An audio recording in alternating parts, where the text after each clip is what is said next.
오늘 설교 제목이 버림받음과 구원받음 그렇게 정했죠.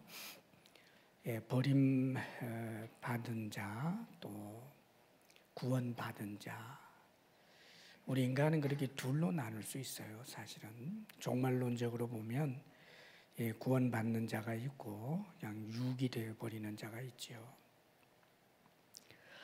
그래서 오늘 말씀에 어리석은 자 혹은 악을 행하는 악한 사람들, 또 거기에 비교해서 하나님의 백성, 이렇게 나뉘어지죠. 오늘 이 말씀을 통해서 우리가 무엇을 경계해야 하고 또 우리가 현재 믿음의 길을 간다는 것이 얼마나 소중한 일인지를 꼭 기억할 수 있는 시간이 되기를 바랍니다. 오늘 말씀 1절을 우리 같이 한번 읽어볼까요? 1절 시작. 어리석은 자는 그의 마음에 이르기를 하나님이 없다 하도다. 그들은 부패하며 가증한 악을 행하며 선을 행하는 자가 없도다. 누구를 어리석은 자라고 성경은 말씀하셨느냐 하면 그의 마음에 이르기를 하나님이 없다 하는 사람.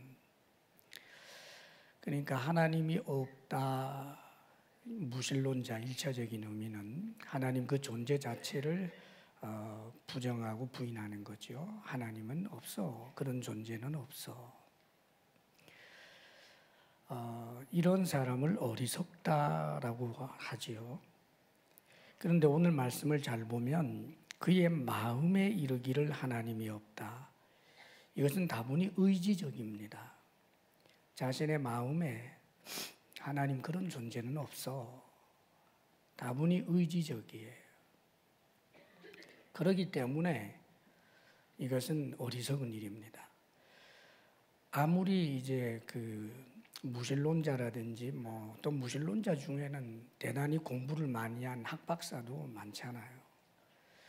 그런데 놀랍게도 다른 사물이나 사건이나 어떤 사상을 접촉해서 이제 분석을 할 때는 상당히 객관적 혹은 합리적, 과학적으로 접근하는데 이 신존재, 하나님에 대해서는 그렇지 못한 경우가 많아요. 무신론자들이. 정직하게 말하면 하나님이 없다, 그 과학적으로 증명이 가능합니까? 하나님이 존재하지 않는다, 그렇게 결론을 내린 이들이 과학적 근거나 합리적 근거가 과연 있겠느냐, 그 말입니다. 있을 수가 없지요. 지금 과학이 발달하고 대단히 그런 사상이나 이런 것들이 발달했다고 해도 우리가 알잖아요. 지금 별이 몇 개인지 알 수 없어요. 어떤 학자가 별이 얼마인지 알아요? 하물며 하나님이겠습니까?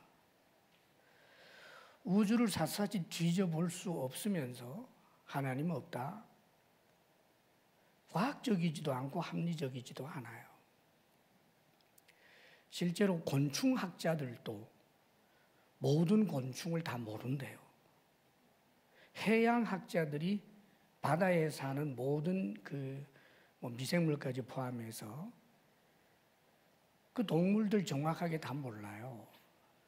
하물며 하나님이겠습니까? 그런데 하나님이 없다라고 하는 이 단정은 합리적인 것도 아니고 과학적인 것도 아니고 자신의 의지의 문제예요. 하나님이 없다라고 믿고 싶은 거죠. 그렇기 때문에 어리석다라고 이야기하는 것입니다. 정직하면 잘 모르겠다가 옳지요. 그런데 그렇게 하지 않고 하나님이 없다라고 하는 쪽에다가 모든 걸 걸어버린다는 말입니다. 그 다음에 하나님이 없다라고 하는 것의 또 한 가지의 의미는 하나님이 계신다 하더라도 하나님과 나하고는 상관이 없다. 내가 하나님의 지배를 받는다든지 하나님이 나의 주가 된다든지 하는 것 난 인정할 수 없다. 그런 의미도 여기는 내포하고 있습니다. 그러니까 신이 있든지 없든지 뭐건 잘 모르겠지만 여하튼 있다고 해도 나는 그의 지배를 받고 싶지 않다. 내게는 하나님이 상관없다. 이것이 말하자면 그 마음에 이르기를 하나님이 없다라고 하는 사상입니다. 그런데 이를 일컬어서 성경은 어리석다라고 이야기를 했고요. 그런데 문제는 오늘 성경은 하나님이 없다라고 하는 그들은 부패하며 가증한 악을 행하며 선을 행하는 자가 없도다 그럽니다. 악은 하나님을 부인하거나 하나님의 하나님 되심을 인정하지 않는 데서부터 시작하는 거예요. 사실 하나님이 없다 혹은 하나님의 하나님 되심을 인정하지 않을 때 모든 것에 대한 그 기준은, 선과 악의 기준은 자기 자신일 수밖에 없습니다.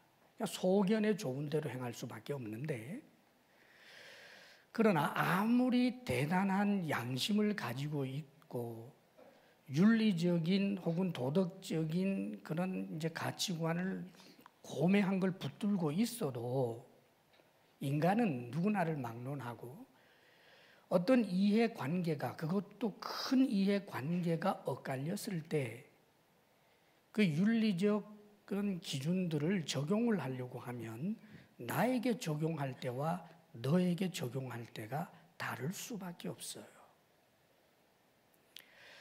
하나님을 인정하고 하나님의 하나님 되심을 인정할 때 절대적인 윤리 기준이 있고 거기에 못 미치는 나 자신을 보면서 몸부림을 치는 것이지, 하나님이나 하나님 되심을 인정하지 않을 때 인간은 끊임없이 부패해 가게 되고 더욱더 악을 행하게 됩니다. 그 존재가 누구냐면 우리 인간이에요. 우리 인간. 에덴 동산에서 아담과 하와가 하나님의 그 금하신 것을 이제 어기죠. 그러면 그 금하신 것을 어긴다라고 하는 것은 하나님의 말씀을 무시하는 것인데, 그것은 하나님의 주 되심을 사실상 인정하지 않는 거예요. 하나님은 분명히 살아계신 것을 눈으로 보면서도 그분의 말씀을 인정하지 않는다는 것은, 그분의 명령을 무시한다는 것은 그분의 주 되심을 인정하지 않는 것이고, 이게 곧 타락이고 악의 시작입니다. 그래서 인간 세상 속에 그렇게 악이 들어왔다는 말이에요. 그러니까 이것은 모든 인간이 왜 도덕적으로 원하는 선이 있어도 못 미치고 이렇게 죄악된 삶을 사는가라고 하는 것에 대한 그 이유를 이야기해 주는 겁니다.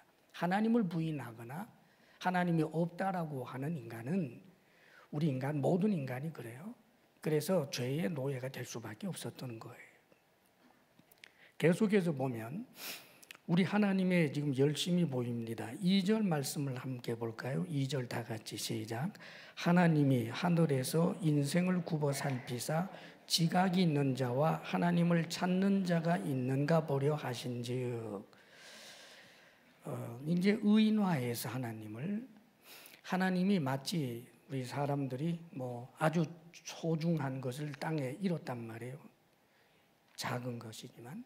그러면 그것을 찾으려고 허리를 굽혀서 자세하게 살펴보는 것처럼 지금 우리 하나님이 인간들 중에서 지각이 있는 자, 지각이 있다는 것은 어리석은 자의 반대말이에요. 지각이 있다, 영적 분별력이 있다, 그 뜻입니다. 그러니까 하나님을 인정하는 그런 영적 지혜가 있는 자를 찾으려고 해보니까 없죠. 하나님을 찾는 자가 있는가, 그것도 열심히 살펴봅니다. 하나님을 찾는 자란 누구냐 하면 원어적 의미가 하나님을 예배하는 자 또는 하나님의 말씀대로 사는 자, 이렇게 번역도 가능한 거예요. 늘 하나님을 찾는다, 즉 하나님을 예배하고 하나님의 말씀대로 살고자 하는 사람들이 있는가? 우리 하나님께서 허리를 굽혀서 아무리 그 좋은 눈으로 들여다보셔도 그 결과는 3절에 이렇게 말씀하죠. 3절 함께 읽어봅니다. 시작. 각기 물러가 함께 더러운 자가 되고 선을 행하는 자 없으니 한 사람도 없도다. 각자가 일탈하고 하나님의 원하시는 수준에서 점점 뒤로 물러가요. 그리고 연합을 내서 여전히 더럽고 선을 행하는 자가 없으니 한 사람도 없도다. 아마 그럴 수 있을 거예요. 아니, 세상에는 선한 사람도 있잖아요. 착한 일 하고 정말 법 없이도 살만한 천사 같은 사람도 있는데 이 선을 행하는 자가 없나니 하나도 없다. 이건 좀 과장이 심한 것 아니냐. 사랑하는 여러분, 그 말씀의 의미는 하나님의 기준에서, 하나님의 눈에서 그렇단 말이에요. 사람과 사람 사이 우리끼리에는 더 착한 사람, 더 선한 사람 있지요. 그러나 하나님께서 보실 때는 시쳇말로 도찐 깨찐 거기서 거기 다 악하고 더럽단 말이에요. 선을 행하는 사람을 하나님이 보실 때는 선을 행하면서 그 선에 악이 묻어나오더라는 말이죠. 이를테면 여러분, 그 까만 연탄을 담았던 포대에다가 밀가루를 담으면 어떻게 될 것 같아요? 예, 깨끗한 밀가루 담았지만 꺼내 놓으면 거기 섞이는 것처럼 아무리 선한 일을 한다고 하는데 사람들 눈에는 정말 대단한 것이지만 하나님이 보실 때는 역시 그 안에 악이 있다는 말이에요. 자, 하나님과 사람의 차이가 이렇게 나요. 하나님 눈에는 의인은 없다, 하나도 없다는 말이에요. 왜 그렇게 되었는가? 하나님이 없다라고 하거나 하나님의 하나님 되심을 부인하면서부터 죄가 들어오고 모든 인류가 죄의 노예가 되어 있다는 말이에요. 자, 그런데 여러분, 여기 4절 말씀을 한번 또 읽어보자고요. 4절 다 같이 시작. 죄악을 행하는 자들은 무지하냐? 그들이 떡 먹듯이 내 백성을 먹으면서 하나님을 부르지 아니하는도다. 죄악을 행하는 자들은 무지하냐? 그러니까 이런 뜻입니다. 죄악을 행하는 자들은 어쩌면 이렇게 무지하냐? 이 소리예요. 그래서 영적인 지각이 없고 자기가 어떤 존재인지도 모르는 너무 무지하구나 하는 탄식이에요. 그러면서 그들이 떡 먹듯이 내 백성을 먹으면서 여기 갑자기 내 백성, 하나님의 백성이 나와요. 자, 하나님의 백성은 도대체 뭐냐 말이지. 하나님이 없다 하고 하나님의 하나님 되심을 인정하지 않으면서 악이 시작되었고 그들은 다 악인이라고 한다면, 자, 그렇다면 여러분, 여기 나오는 하나님의 백성은 정말 선을 행하고 사는가? 하나님의 백성은 하나님이 하나님이시다라고 인정하고 하나님 존재를 시인하는데, 말하자면 하나님을 예배하는 사람들인데, 자, 그렇다면 이 하나님을 예배하는 사람들은 전혀 악하고 상관없는 사람인가? 아주 원색적으로 질문해 보자고요, 여러분. 우리가 지금 교회 다니고 예수 믿는 사람인데 예수 믿는 우리는 예수 안 믿는 사람들보다 선한가 말이에요. 그렇게 자신 있게 말할 수 있느냐고요. 그런데 왜 하나님 백성이에요? 사실은 예수 믿는 사람들이 세상 예수 안 믿는 사람들보다 더 악하다, 이건 과장이에요. 그러나 예수 믿는 사람들이 예수 안 믿는 사람들보다 훨씬 성숙하고 또 도덕적 기준도 높고 거룩하고 깨끗하게 산다. 뭐 성도라고 하는 이들 가운데는 아주 연약한 사람도 있고 또 믿음의 고공행진을 하다가도 성숙한 삶을 살다가도 졸지에 추락하는 것도 많이 보기 때문에 사실 세상을 향해서 우리가 훨씬 더 도덕성이 높아요라고 말할 자신은 없어요.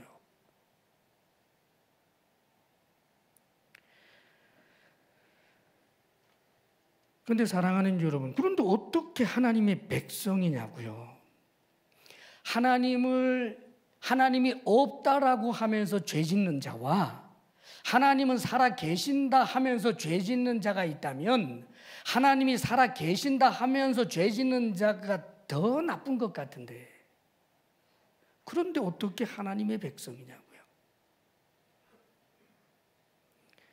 사랑하는 여러분, 하나님의 백성이 도대체 뭐냐 하면, 이 하나님의 백성은 죄인이 아닌 데서부터, 아담과 하와가 조상이 아닌 데로부터 죄하고 상관없는 어떤 조상을 통해서 이 땅에 존재하는 존재가 아니에요.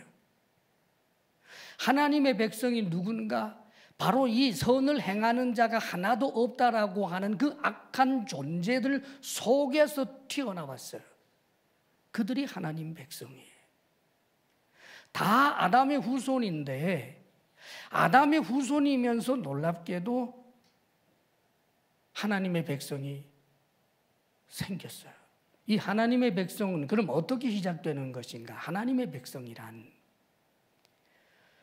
하나님이 살아계심을 믿고 하나님이 은혜로 주시는 선물들을 믿음으로 받아들이는 사람들이 하나님의 백성이에요.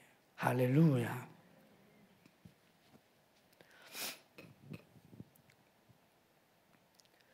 자, 성경을 보게 되면 창세기에 아담과 하와의 타락 장면이 나오죠.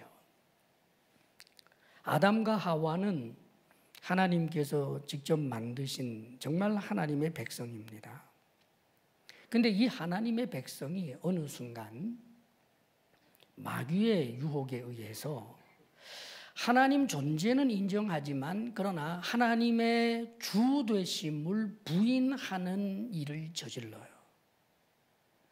하나님이 금하신 것을 했단 말이에요. 하나님이 명령하신 것, 선악을 알게 하는 나무의 실과를 먹지 마라, 먹는 날에는 정령 죽으리라 하시니 하나님의 말씀을 무시합니다. 이 무시한다는 것은 무엇을 의미하는가? 하나님의 주 되심을 부인하는 거예요.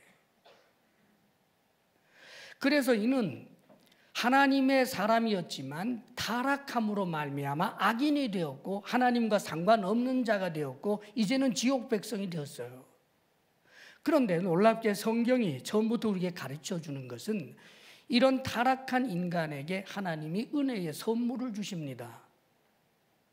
그 은혜의 선물이 무엇이었느냐 하면 아담 하와 너는 내 말을 어겼으므로 지옥 가라라고 끝낸 것이 아니라 놀랍게도 하나님은 아담과 하와를 위해서 그 수치를 가리기 위하여 가죽 옷을 지어 입혀줍니다. 그리고 그 뱀, 말하자면 사탄이죠. 사탄을 저주하는 형식을 빌려서 그 옆에서 말씀을 듣고 있는 아담과 하와에게 한 가지 약속을 내주십니다. 이제 여자의 후손이 마귀의 일을 멸하러 오시게 된다라고 하는 이야기를 해요. 이것을 원시복음이라고 합니다. 다시 말하면 아담 하와에게 하나님께서는 지금 은혜의 선물을 주셨다는 말이에요. 그런데 이 은혜의 선물을 아담과 하와는 믿음으로 기대하며 받아들이게 돼요. 그래서 아담과 하와가 다시금 하나님과 관계를 갖게 되고 에덴 동산을 추방당했지만 그는 하나님을 예배하는 사람들로 존재하게 되지요. 우리가 나중에 천국에 가면 아담과 하와를 볼 것이라고 믿습니다. 할렐루야. 자, 그런데 그의 후손들 가운데 버림받은 자 그리고 구원받은 자의 이 두 모습이 정확하게 드러나기 시작합니다. 그의 자손들도 아버지 어머니에게 배워서 하나님을 예배하고 제사해야 된다는 것은 알고 있었습니다. 그런데 하나님을 제사하는데 아벨도 하나님께 제사를 드렸고 가인도 하나님께 제사를 드려요. 그런데 하나님이 아벨의 제사는 받으시고 가인의 제사를 받지 않습니다.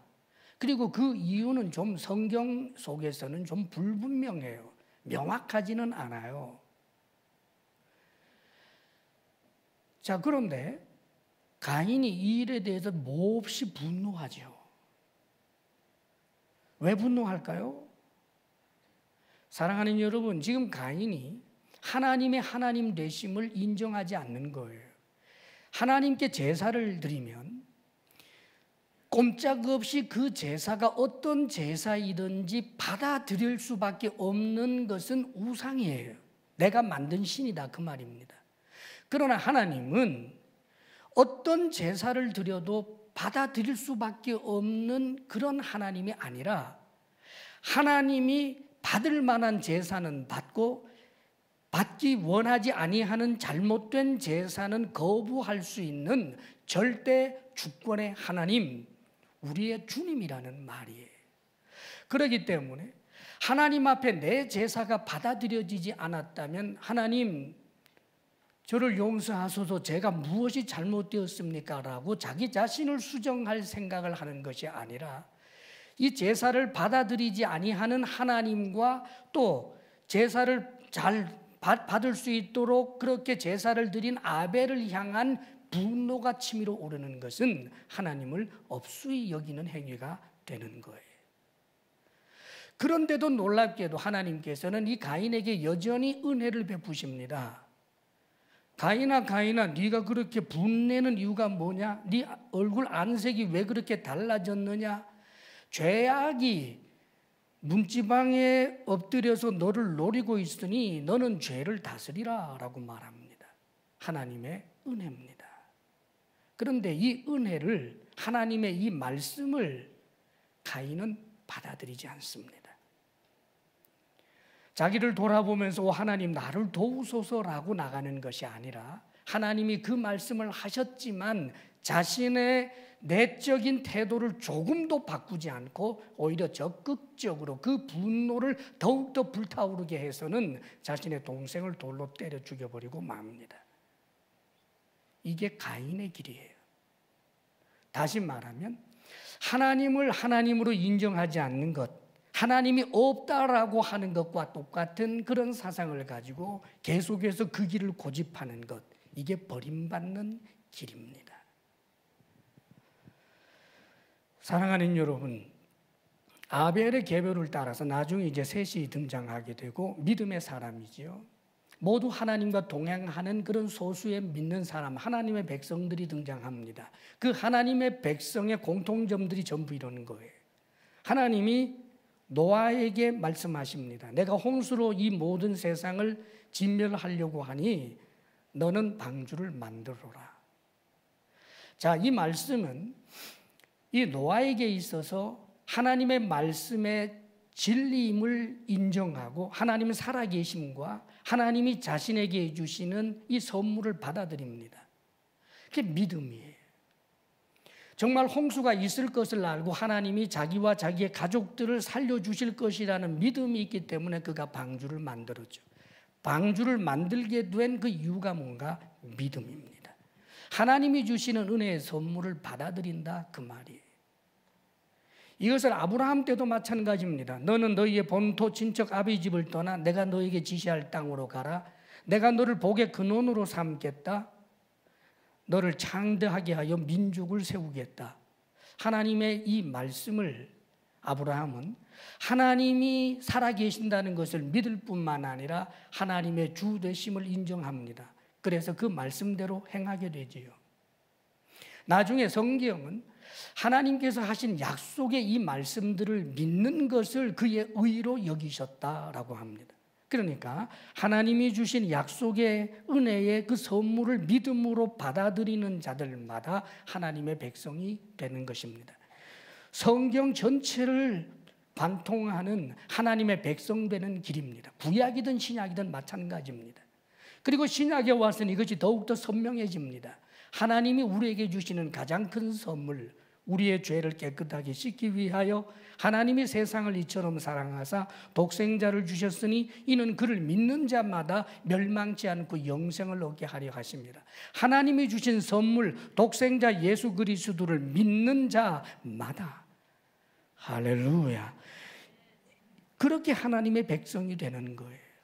영접하는 자, 곧 그 이름을 믿는 자마다 하나님의 자녀가 되는 권세를 주셨으니 내가 복음을 부끄러워하지 아니하노니 이 복음은 모든 믿는 자에게 구원을 주시는 하나님의 능력이 됩니다. 사랑하는 여러분, 하나님이 살아계신 것을 믿고 하나님께서 우리에게 은혜로 주시는 선물을 믿음으로 받아들이는 자들마다, 그가 육체적으로는 분명히 아담의 후손이지만, 아담의 후손이기 때문에 죄의 근성과 죄를 가지고 있지만, 또 삶의 행태를 보게 되면 하나님을 부인하는 자들과 별반 다를 것도 없는 그런 도덕성의 약점이 있다 할지라도 그는 하나님의 백성입니다. 사랑하는 여러분, 저와 여러분이 저 믿지 않거나 하나님이 없다라고 하는 자들보다 훨씬 더 고매한 어떤 삶의 모습 때문에 우리가 하나님의 백성됨을 쟁취한 것이 아니라 우리의 부족함과 허물이 있다 할지라도 하나님이 살아계신 것이 믿어지고, 뿐만 아니라 하나님이 우리에게 은혜로 주신 선물인 예수 그리스도를 믿는 믿음으로 우리가 하나님의 자녀가 되었고 하나님의 백성이 된 것입니다. 이 사실을 꼭 믿을 수 있기를 주의 이름으로 축원합니다. 자, 그런데 오늘 성경 4절을 보게 되면 좀 아픔이 있지요. 4절 말씀 우리 같이 한번 읽어봅니다. 시작. 죄악을 행하는 자들은 무지하냐? 그들이 떡 먹듯이 내 백성을 먹으면서 하나님을 부르지 아니하는도다. 하나님의 백성이 하나님이 없다 하는 자들에게 지금 먹거리가 되고 있어요. 죄악을 행하는 자들, 즉 하나님이 없다라고 하는 자들, 하나님의 하나님 되심을 전혀 인정하지 아니하는 그들이 떡 먹듯이 내 백성을 먹으면서, 이 떡 먹듯이 먹는다라고 하는 건 여러분, 우리가 아침을 먹고 저녁을 먹고 뭐 이러듯이 자연스럽게 그냥 먹는 거예요. 예, 먹거리예요, 먹거리. 먹거리한테 내가 먹히는 게 아니라 먹거리는 내가 먹어요. 하나님의 백성이 하나님을 부인하는 자들, 하나님이 없다 하는 자들을 먹거리로 삼아서 살면 참 좋겠는데, 이 반대가 많아요. 오히려 하나님이 없다 하는 자들이 하나님을 믿는 하나님의 백성을 아예 먹거리 취급하고 그렇게 뜯어 먹으면서 산다는 거죠. 사실은 이것이 기독교 역사입니다, 여러분. 초대교회만 박해가 있었던 게 아니에요. 기독교 긴 역사, 지금 21세기 지금도 예수 믿는다는 이유 때문에 재산 빼앗기고 생명까지 잃는 일들이 지구상에는 얼마든지 있죠. 사랑하는 여러분, 얼마나 가슴 아픈 일인지 몰라요. 때때로 우리는 이것이 이해가 되지 않을 수가 있습니다. 왜 하나님의 백성이 오히려 먹거리가 되어버립니까? 하나님의 백성들이 오히려 더 누리게 되고 더 높은 데를 차지하게 되고 세상을 온통 정복하고 다 그래야 될 것 같은데 어떻게 이런 일이 있을 수 있습니까? 그런데 이런 일이 많단 말이에요. 그런데 사랑하는 여러분, 우리 하나님께서 내 백성을 먹는다라고 하실 때 우리 하나님은 초점이 누구에게 있느냐 하면 자기 백성에게 있어요. 지금 먹거리로 잡아먹히고 빼앗기고 억울한 일을 당하는 그들을 보면서 하나님께서는 가만히 있지를 못해요. 그래서 하나님의 개입이 있습니다. 할렐루야. 하나님의 개입이 있다고요. 5절 말씀을 한번 읽어보겠습니다. 5절 다 같이 시작. 그들이 두려움이 없는 곳에서 크게 두려워하였으니 너를 대항하여 진친 그들의 뼈를 하나님이 흩으심이라. 하나님이 그들을 버리셨으므로 내가 그들에게 수치를 당하게 하였도다. 하나님이 개입하시는 일들 성경에 많이 있죠. 여기 그들이 즉 악한 자들입니다. 두려움이 없는 곳에서 크게 두려워하였으니 너를 대항하여 진친 그들의 뼈를 하나님이 흩으심이라.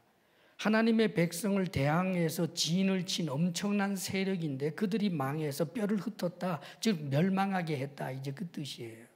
그런데 그 앞구절에 그들이 두려움이 없는 곳에서 크게 두려워하였으니, 여러분 먹거리가 있어요. 먹거리 앞에서 뭐가 두려워요? 네, 먹거리는 내 먹거리지. 내게 기쁨이 되고 뜯어먹을 생각만 하면 희열이지. 두려워할 이유가 하나도 없는데 두려워하는 일, 하나님께서 개입하셔서 그렇게 되는 일들이 사실 성경에 보면 곳곳에 많이 있습니다. 가령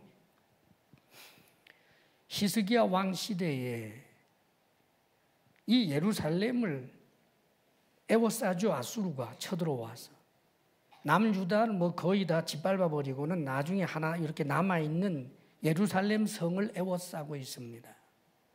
그때 여러분 한번 생각해 보십시오. 이 아수르가 대제국이 어마어마한 그런 군사를 몰고 와서 예루살렘이라고 하는 조그만한 그 수도를 에워싸고 있을 때 어느 쪽이 두려웠겠습니까? 사실은 이 아수르 진영에서는 조금도 두려움이 없어요. 지금 전쟁이지만 전쟁하다가 내가 죽으면 어쩌지 할 걱정을 할 필요가 없습니다. 게임이 안 돼요. 밥이에요. 먹거리예요. 그래서 히스기야 왕도 해산해야 할 여인이 아이를 낳지 못하는 것처럼 우리 모양이 이렇다라고 하면서 하나님께 도움을 구하는 장면이 나옵니다. 그런데 여러분, 바로 이 상황에 하나님이 개입하잖아요. 하나님이 개입해서 어떤 일이 일어납니까? 두려움이 없는 곳에서, 전혀 두려워할 이유가 없는 그런 상황 속에서 두려움이 그들에게 들이닥칩니다. 하나님이 개입했기 때문에. 18만 5천 명이 갑자기 송장으로 변해버렸어요. 다 죽었어요. 얼마나 두렵고 무서웠겠습니까? 왜요? 하나님이 개입하셨기 때문입니다. 그래서 하나님이 하나님의 백성을 구원하여 내시고 그들에게 기쁨을 주고 그 반대쪽에는 악한 자들에게는, 하나님의 백성을 박해하던 자들에게는 엄청난 두려움과 멸망을 안겨주셨지요. 성경에 그런 내용 너무너무 많아요. 여호사밧이 성가대 조직해서 나갔을 때 저 이방의 연합군을 무찌를 때도 역시 마찬가지였고요. 또 이 두려움 문제를 이야기할 때 주목할 만한 것이 기드온이죠. 기드온이 미디안과 아말렉 연합군, 그 숫자가 얼마나 많았던지 성경에는 바다의 모래알처럼 많았다고 표현합니다. 자, 그 연합군하고 싸울 때 하나님이 나가서 싸우라고 준 군대는 300명이었습니다. 10만도 넘어 보이는 어마어마하게 많은 저 연합군, 미디안과 아말렉 연합군하고 전쟁을 해야 되는데 300명. 사랑하는 여러분, 저 미디안 쪽에서 아말렉 쪽에서 볼 때 이 이스라엘이라고 하는 것은 자신들에게 먹잇감이기 때문에 두려움이 있을 수가 없어요. 전쟁을 앞두고 죽을까 두려워할 이유도 하나도 없을 정도로 이스라엘은 정말 먹거리에 불과했어요. 그런데 하나님이 개입하셨기 때문에 이 300명 용사가 항아리를 깨고 항아리 속에 감추었던 횃불을 높이 들고 나팔을 불고 그러면서 소리를 지르잖아요. 하나님의 칼, 기드온의 칼이다 라고 소리를 지르니까, 사랑하는 여러분, 그들에게 말로 할 수 없는 두려움이 엄습하면서 전부 미쳐 날뛰는데 칼을 가지고 자기들끼리 서로 찌르고 죽이고 난리를 쳐버립니다. 하나님의 개입이지요. 국가적인 것뿐만 아니라 사실 우리는 성경 속에서 개인적으로도 그런 것 많이 봅니다. 다윗과 사울을 비교하면 사울 앞에 다윗은 사울의 먹거리입니다. 그런데 오히려 하나님이 개입하게 되니까 다윗이 조금도 두려워할 이유가 없고 두려움 가운데 죽어간 사람은 사울 왕이었습니다. 사드락과 메삭 아벳느고도 그랬고 다니엘도 그랬고 자, 그런 사람들 많습니다. 그런데 사랑하는 여러분, 다 그렇습니까?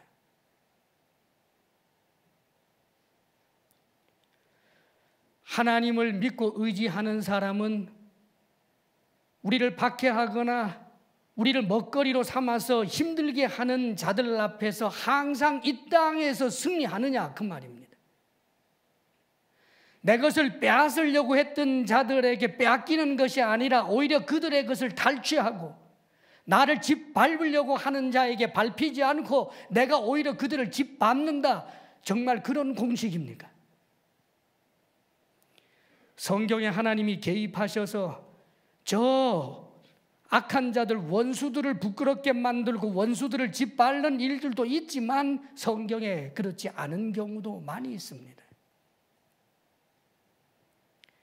스데반 집사가 설교를 하지요. 그런데 돌에 맞아 죽었습니다. 하나님이 안 구해 주셨습니다. 그런데 빌립 집사는 설교했는데 저 사마리아 땅의 수많은 사람들이 예수를 믿었습니다. 스데반 입장에서 한번 생각해 보십시오. 하나님이 이해가 됩니까? 사랑하는 여러분, 손양원 목사님 좋은 목회지가 있지만 다 거부하고 나병들을 섬기는 그런 목회를 한 천사 같은 목회자인데 손양원 목사님만 순교를 당했다면 또 모르겠는데 그들의 아들들까지 죽었습니다. 사랑하는 여러분, 손양원 목사님 입장에서 생각해 보십시오. 하나님은 힘이 있는데 왜 안 구해주시고 왜 안 도와주시고 왜 개입하지 않았느냐. 성경에 보면 야고보가 있어요. 우리 주님께서 12제자 그룹이 있고 그 다음에 70명 그룹이 있고 500명 그룹이 있는데 이 12명 제자 그룹은 이들하고 구별되게 사도로서 길러내시지 않습니까? 그런데 그 12명 사도들 가운데서 특별히 항상 주님이 더 특별하게 대우해 준 사람이 3명이에요. 베드로와 야고보, 요한. 베드로, 야고보, 요한은 변화산에 올라갈 때도 이 3사람만 데리고 올라갔고 나머지는 산 밑에 뒀습니다. 죽은 이를 살려낼 때 회당장 야이로의 딸을 살려낼 때 나머지는 바깥에 두고 이 3사람은 데리고 들어갔습니다. 겟세마네 동산에서 주님이 기도할 때 다른 제자들은 그 중턱에 두고 이들은 따로 더 데리고 들어갔어요. 항상 특별 대우 누군가 베드로, 야고보, 요한이에요. 정말 하나님이 특별 대우한 것처럼 베드로는 어떤 주님의 제자들보다 더 탁월하게 쓰임을 받았지요. 얼마나 그를 통해서 기사와 역사가 일어났든지 그의 그림자가 누구에게 비칠까 사람들이 그럴 정도로 베드로는 너무나 놀랍게 쓰임 받았어요. 요한도 마찬가지지요. 그 특별하게 대우했던 요한은 다른 제자들보다 훨씬 더 오래오래 살면서 반모섬에 유배되어 있었는데 반모섬에서 요한계시록도 쓰고 요한복음도 썼습니다. 사실 그가 나중에 순교를 당했는지 그냥 늙어 죽었는지 정확하지가 않아요. 틀림없는 것은 베드로도 그리고 이 요한도 특별 대우했는데 특별하게 쓰임 받았습니다. 그러면 야고보는 초대교회, 이제 예루살렘 교회가 시작된 지 그렇게 오래되지도 않았을 때 헤롯 왕이 말입니다. 야고보를 그냥 목 베어 죽여버렸어요. 사도로서 뭔가 큰 일을 해보기도 전에 그냥 순교당했습니다. 그런데 더 기가 막힌 것은 야고보가 죽었더니 유대인들이 헤롯 왕에게 갈채를 보내요. 와, 우리 왕 멋져.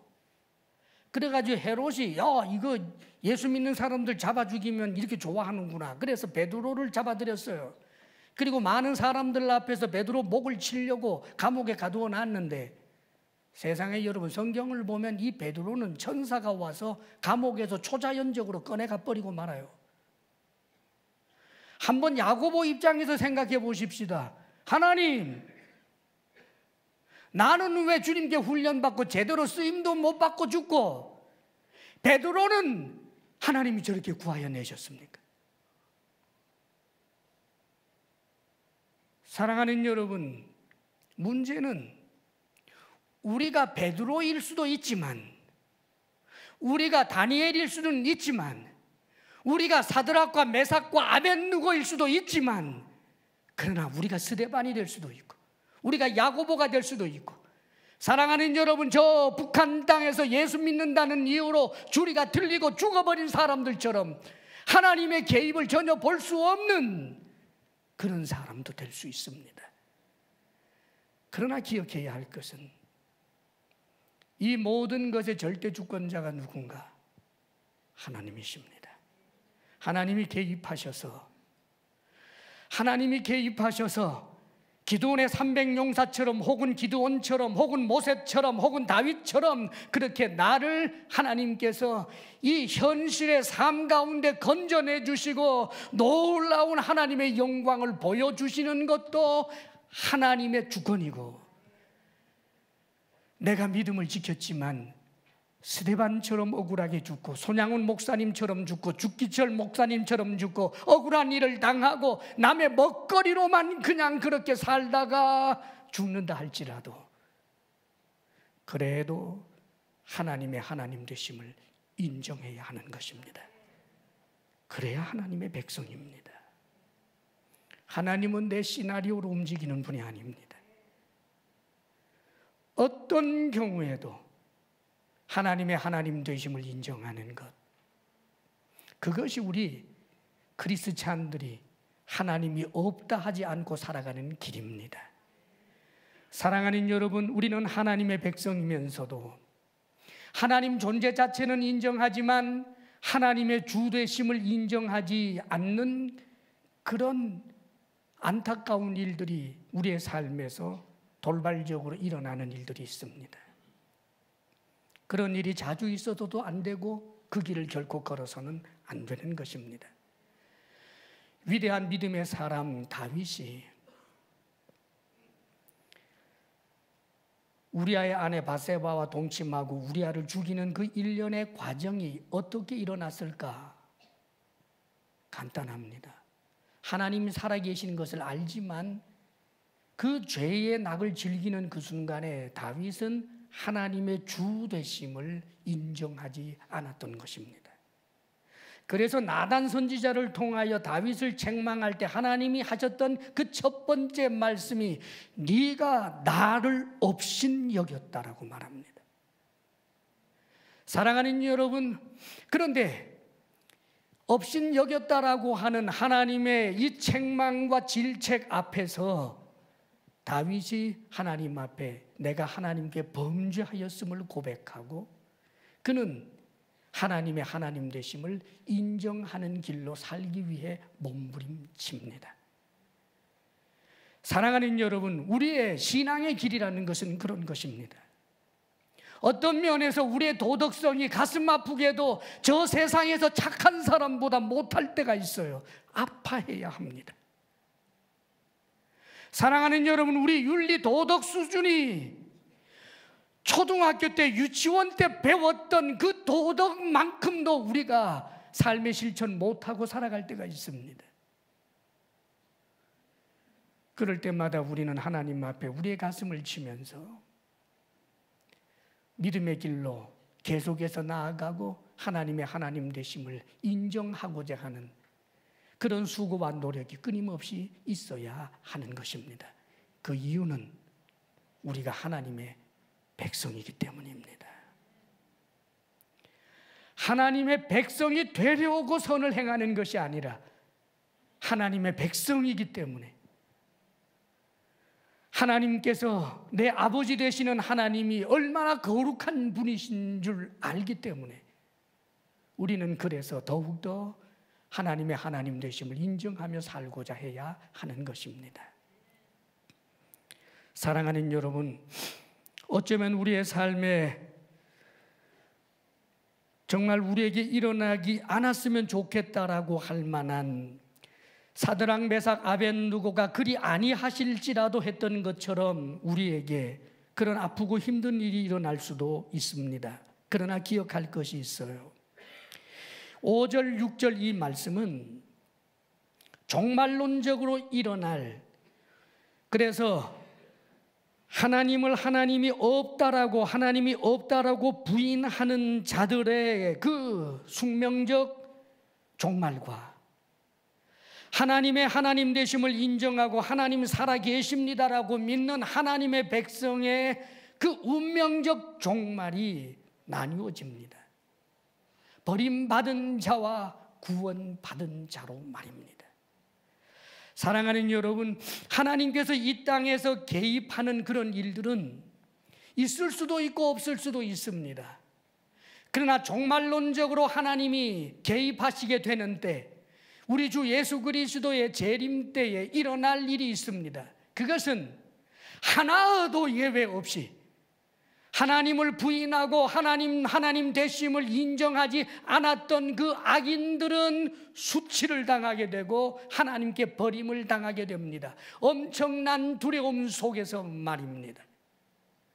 그러나 사랑하는 여러분, 이 땅에서 하나님의 개입이 없었다 할지라도 여전히 남의 먹거리처럼 살고 힘들게 살고 고통스럽게 살고 억울하게 죽었다 할지라도 하나님의 백성으로 믿음을 지키며 살아간 그 사람은 오히려 그의 믿음으로 인하여 그가 악한 자들을 오히려 수치스럽게 하는 존재가 될 것입니다. 사랑하는 여러분, 나중에 지옥 가는 사람들을 우리가 약 올리고 조롱한다는 뜻이 아닙니다. 우리가 가진 이 믿음을 비웃었던 사람들이, 우리가 가진 이 믿음 때문에 우리가 갖게 되는 그 놀라운 영광을 바라보면서 그들은 말로 할 수 없는 수치를 느낄 수밖에 없습니다. 마치 부자가 나사로를 보면서, 나사로가 한마디도 약 올리지 않고 비웃지 않았지만 나사로를 그렇게 부러워하고 자신의 처지를 수치스럽게 생각한 것처럼 말입니다. 그러므로 사랑하는 여러분, 두려움이 없는 곳에 크게 두려워하게 되고 하나님이 멸망하게 하여 흩어버리게 되는 그 종말론적 사건에 대하여 요한계시록은 얼마나 명백하게 가르쳐 주는지 모릅니다. 우리는 2018년을 살면서 오늘은 주일 마지막 주일입니다. 2018년 마지막 주일이지요. 이제 2019년이 또 될 것입니다. 2019년에 어떤 일이 일어날는지 저는 모릅니다. 20년에도 모릅니다. 남과 북이 언제 통일될지 모릅니다. 사랑하는 여러분, 지구촌에 어떤 일이 일어날는지 모릅니다. 그러나 아는 것 하나 있습니다. 우리가 하나님의 백성으로 믿음 지키고 이 길 계속 가면 우리는 하나님의 영원한 기쁨에 참여하는 자가 될 것입니다. 사랑하는 여러분, 우리의 마지막은, 그 종말은 천사들도 부러워할 만한 하나님의 자녀된 권세가 온 우주적으로 드러나게 되는 날이 반드시 오게 될 것입니다.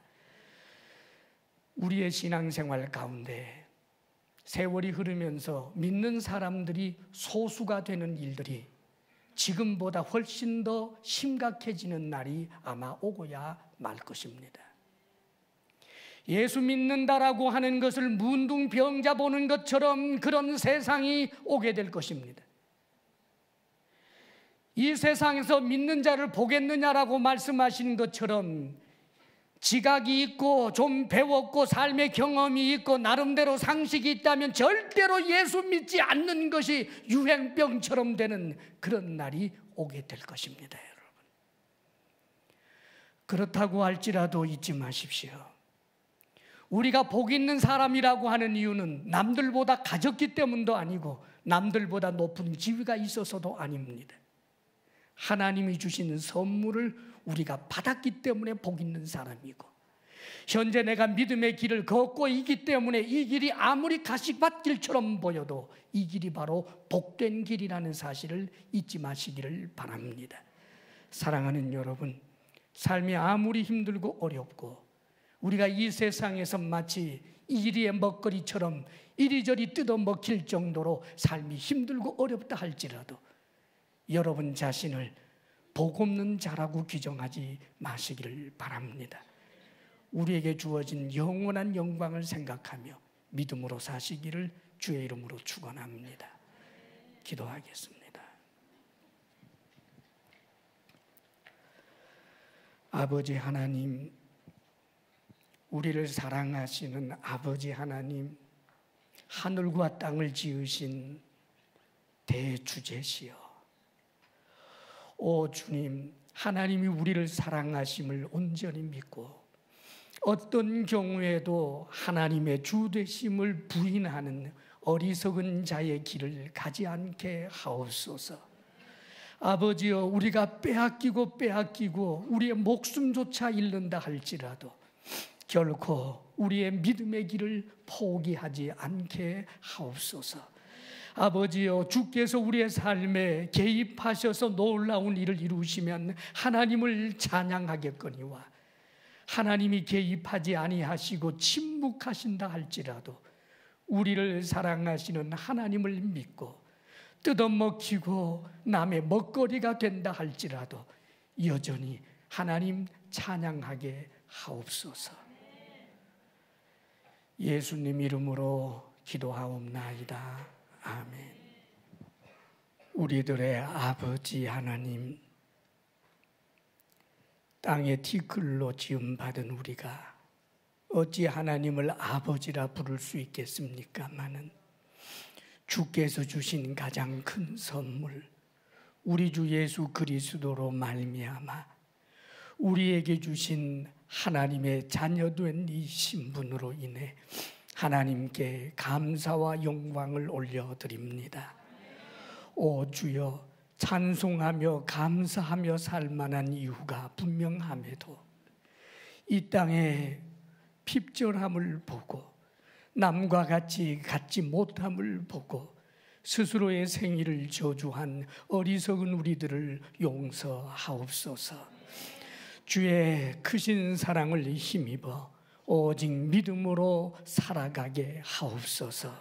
주의 주신 은혜를 우리가 무엇으로 보답하겠습니까? 주께서 허락하신 일 더해서 수고한 땀의 열매를 하나님께로 받았는데 거룩하게 구별하여 하나님께 올려드립니다. 주님을 사랑하기에 드리고 감사함으로 드리고 힘을 다하여 드리며 핍절함 가운데서도 드리오니 아버지여, 주님께 드리는 이 예물이 비록 누추하고 적다 할지라도 기뻐 받아 주시옵소서. 아버지여, 아버지여, 우리 성도들이 오직 하나님께로 받기로 결심하게 하시며 불의의 재물에 마음 두지 않게 하옵소서.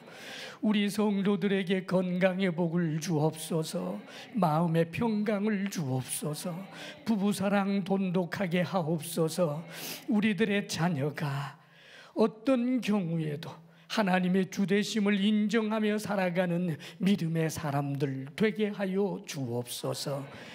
이제는 우리 주 예수 그리스도의 크신 은혜와 하나님 아버지의 한없는 사랑과 성령의 교통하심과 충만케 하심이 하나님을 경외하며 믿음으로 살리라 결단하며 나아가는 사랑하는 모든 성도들 위해 이제로부터 영원토록 함께 하시기를 간절히 축원하옵나이다. 아멘.